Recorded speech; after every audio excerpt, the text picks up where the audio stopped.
मला खरंच एक अभिमान आहे की जो एक कार्यक्रम घेऊन तुम्ही आलेला आहात, मॅग्नेटिक महाराष्ट्र.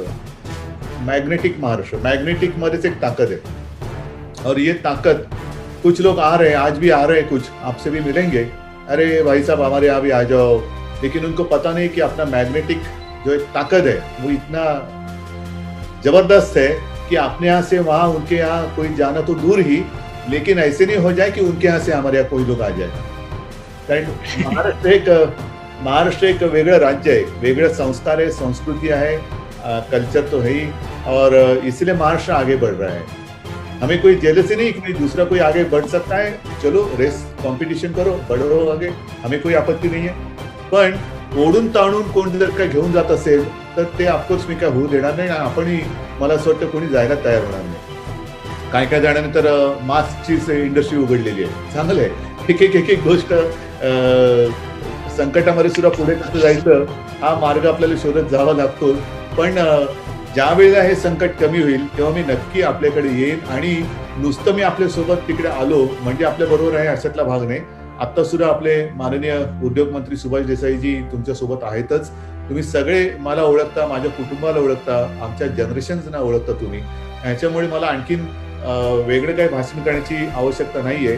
भाषण तो जो लोग नए होते उनके सामने देने की आवश्यकता होती है. आप तो लोग मेरे अपने हो, और मैं महसूस करता हूँ हमेशा कि जब भी मैं आपके यहाँ आता हूँ तो महसूस करता हूँ मैं अपने परिवार में आया हूँ, अपने घर में आया हूँ.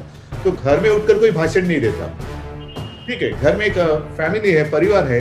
क्या भाई आप क्या करना चाहते हो, बहन जी आप क्या करना चाहते हो, क्या दिक्कत है आपको.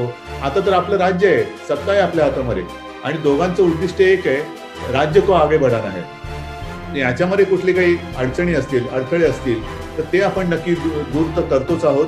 नवीन नवीन इन्व्हेस्टमेंट येते आहे, आपण सुद्धा नवीन इन्व्हेस्टमेंट आणता आहात आपल्या माध्यमातून. तुम्ही जे आता 1907 पासून 113 वर्ष IMC या मुंबईमध्ये आणि महाराष्ट्रात आणि या देशात काम करते. मला असं वाटतं की तुम्हीच आपल्या राज्याचे ब्रँड एम्बेसेडर झाले पाहिजे की हम 100 साल से भी अधिक इस राज्य में है और यहाँ कोई दिक्कत नहीं आ रही हमें. तुम्ही जर का एक ब्रँड एम्बेसेडरचं काम केलं तर मला नाही वाटत आणखीन कोणाची गरज आहे की आपल्याला महाराष्ट्राचं मार्केटिंग करायला पाहिजे. तुम्ही एक यशस्वी काय म्हणायचं, तुम्ही यशाची गाथा किंवा यशाची गोष्ट ही तुम्ही सांगू शकता की आम्ही पिढ्यानपिढ्या इकडे राहतो आहोत आणि आम्हाला इकडे कोई कुठली कठिनाई नहीं आई है, दिक्कत नहीं आई है. जब भी कोई समस्या आती है तो सरकार हमारे साथ रहती है, हमारा साथ निभाती है, और इसलिए हम महाराष्ट्र तो छोड़कर नहीं जाना चाहते, बल्कि बाहर से, वो चाहे महाराष्ट्र के बाहर या देश के बाहर, विदेश से भी कोई आना चाहते हैं तो उनके लिए आप एक काय करण्याचं मी म्हणेन महाराष्ट्राचे दूत म्हणून तुम्ही समोर गेलं पाहिजे. माझं फक्त एकच म्हणणं आहे की या सगळ्या काळामध्ये संपूर्ण जगाची अर्थव्यवस्था नाही म्हटलं तरी थोडी स्लोडाऊन झालेली आहे, जरूर झालेली आहे. पण स्लोडाऊन जरी झाली असली तरी आता आपण बघतो की थोडंसं आपण ओपन केल्यानंतर ही इकॉनॉमी परत वरती आलेली आहे. म्हणजे काय की पैसा नाहीसा नाही झाला, जसं डिमॉनिटाइजेशन के वक्त हुआ था, पूरी नोटी पैसा ही गायब हुआ था. पैसा गायब नहीं हुआ है, लेकिन जब वो चक्र शुरू हो जाएगा तो पैसा आगे आगे उसका बहना शुरू हो जाएगा. आणि त्याच्यासाठी मला असं वाटतं काही तुमच्या ज्या काही सूचना आहेत त्याची फार आवश्यकता आहे. नेमकं काय करायला पाहिजे, कुठे अडलाय पैसा, कुठे काय प्रॉब्लेम झालेला आहे, ह्या गोष्टी तुम्ही जर का सुचवत गेलात. आणखी ईज ऑफ डुईंग बिझनेस म्हणजे काय करना चाहिए. हर बिझनेस की अलग अलग बातें होती है.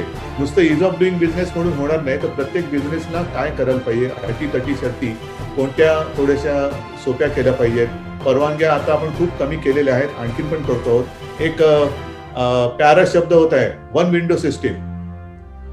वो भी विंडो कितनी बड़ी होनी चाहिए, कितनी छोटी होनी चाहिए, एक होनी चाहिए जरूर, लेकिन वो खुली भी तो होनी चाहिए. लेकिन वन विंडो है और वो विंडो हमेशा के लिए बंद है, तो फायदा नहीं है. तर त्याच्यामध्ये तुमच्याकडनं काही सूचना पाहिजेत की नवीन गोष्टी आम्ही काय करू शकतो. मध्ये तुम्हाला सगळ्यांना कल्पना आहे की जवळपास 60,000 कोटीचे MOUs आपण देशी आणि विदेशी कंपन्यांबरोबर केले. हमेशा यही बात होती है कि MOU होते हैं और बाकी सारी बातें हम भूल जाते हैं. वैसा हुआ नहीं और होगा भी नहीं. मैंने कई बार कहा है कि जून में जितने MOUs हुए थे उनमें से ऑलमोस्ट 70% जो MOUs में जरूरी बातें थी वो बातें हुई है. लैंड दे दी गई है, परमिशंस दे दी गई है, बाकी सारी चीज़ें वो भी चलती रही है. और मैं तो पीछे पड़ा हूँ. जल्द से जल्द सिर्फ 50,000 60,000 नहीं 1 लाख करोड़ से भी ज्यादा इन्वेस्टमेंट अपने स्टेट में आनी चाहिए, मुंबई में, महाराष्ट्र में आनी चाहिए. आणि ही जर यायची असेल तर नुसतं तोंडी किंवा कागदावर तो बोलून चालणार नाही, प्रत्यक्ष काम झालं पाहिजे. आणि ते काम करत असताना तुमच्या सगळ्यांची मला आवश्यकता लागणार आहे, मदत लागणार आहे. आणि म्हणून आपण जे म्हणतो की मिशन एंगेज महाराष्ट्र, त्या निमित्ताने तुमच्या काही गोष्टी कल्पना असतील त्या तर पाहिजेच, पण मी पुन्हा सगळ्यांना सांगेन की तुम्ही महाराष्ट्राचा चेहरा म्हणून देशाला आणि जगाला सांगितलं पाहिजे की तुम्ही आमच्याकडे आहात, तुमच्या माध्यमातून नवीन लोक आली पाहिजेत. आणि मगाशी जो मी एक मुद्दा तुम्हाला सांगत होतो, सांगता थोडासा बाजूला गेलो, तो म्हणजे जब हम विकास की बात करते हैं तो इन्वेस्टमेंट जरूरी है जरूर, लेकिन विकास के साथ साथ जो कॉमन मैन है उसके रोजी रोटी का भी एक काम हमें करना पड़ता है. उसको रोजी रोटी कैसे मिले. विकास मतलब सिर्फ मशीन लाए और ऑटोमेटिक सब प्लांट चल रहा है तो हाँ विकास है लेकिन वो पूरा विकास नहीं है. जब लोगों को रोजी रोटी मिलती है, अदरवाइज अगर जॉब अपॉर्चुनिटी हम क्रिएट नहीं करेंगे तो जो भी हम प्रोडक्शन करेंगे वो खरीदेगा कौन.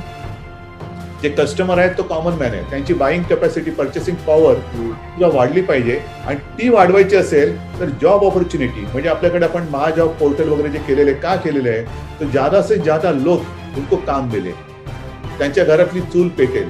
आणि ती पेटवायची असेल तर ह्या तुमच्या मिशन एंगेज महाराष्ट्राच्या माध्यमातून मग तुम्ही डिजिटल काही क्रांती रिव्होल्युशन करा, आणखीन काही करा, पण त्याच्यामध्ये जास्तीत जास्त लोकांना, जनतेला आपल्याला आपण जॉब जर का देऊ शकलो तर ते सुद्धा एक सुखी समाधानी असं आयुष्य जगतील.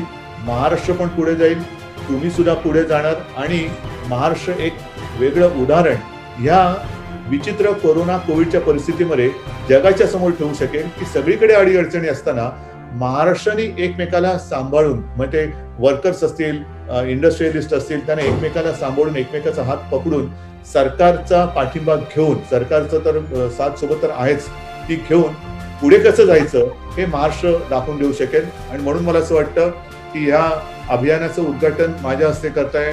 मला सगळ्यांना धन्यवाद द्यायचे की तुम्ही ही संधी मला दिलीत. पण मी वचन देतो की नुसतं उद्घाटन करून मी गप्प बसणार नाही. मी पूर्ण ताकदीने, मी स्वतः आहे उद्योग मंत्री आणि पूर्ण महाविकास आघाडीचं सरकार आहे. तुमच्या प्रत्येक गोष्टीत जिथे जिथे तुम्हाला काही अडथळा येईल किंवा जिथे जिथे तुम्हाला चांगल्या कल्पना सुचतील आणि आवश्यकता लागेल तिथे पूर्णपणे तुम्हाला साथ दिल्याशिवाय राहणार नाही. आपण एकत्र येऊन हा महाराष्ट्र जो बलवान आहेच तो आणखीन बलवान करूया. सगळ्यांना एकदा पुन्हा धन्यवाद देतो, शुभेच्छा देतो. जय हिंद, जय महाराष्ट्र. जय महाराष्ट्र.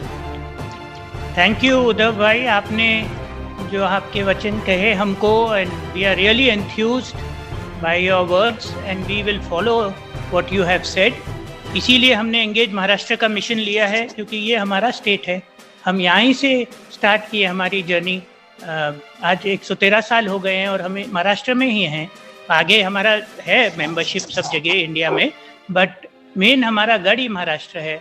और मैं आपको आश्वासन दिलाना चाहता हूँ चेंबर की तरफ से कि हम महाराष्ट्र के साथ हैं और हमेशा रहेंगे. आपकी लीडरशिप में इस कोविड के परिस्थिति में भी आपने इतना अच्छा काम किया है और इतना इन्वेस्टमेंट लाया है, फॉरेन इन्वेस्टमेंट, ये बहुत सराहनीय है. और थैंक यू आपके वर्ड्स के लिए और ये उद्घाटन के लिए टाइम निकालने के लिए. सॉरी, एक ही सेकंड. अभी engage Maharashtra, mission engage Maharashtra में मैं सुभाष देसाई को आपके साथ एंगेज कर मैं थोड़ा सा निकलता हूँ दूसरे नहीं, मुझे जानना है, जानता हूँ. थैंक यू साहब, आप इतना समय निकाले. नमस्कार.